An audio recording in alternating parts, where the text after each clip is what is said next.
श्रीभूमाधवं चक्रचक्रवनेभूत भद्रा विरभ्युजलम शिखंडा प्रमुखाखिलांबरशिखा जुष्टंग्रिपीठोत्पलम श्रीनीलाचलमौलिमंडन महानीलयमानं मह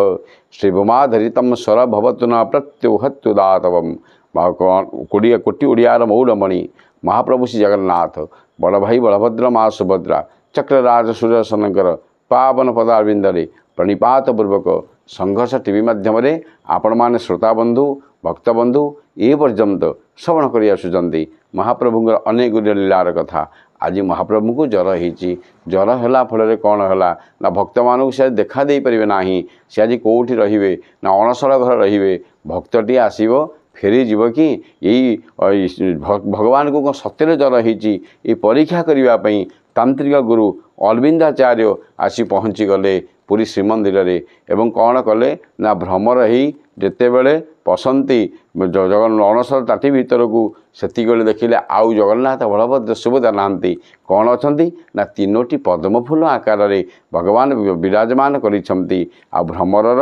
गुण है पद्मफूल पर बसवा पद्मफूल पर जमी बसी जाती सुंदर युवती मैंने अने हसी जमती एवं पद्मफूल भर से बाहरी आसी निज जीवन को धिक्कार मनी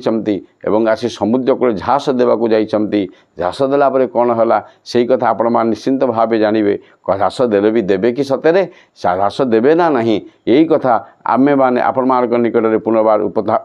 पुनर्बार उपस्थापना करूँ। जय जगन्नाथ जय जगन्नाथ जय जगन्नाथ।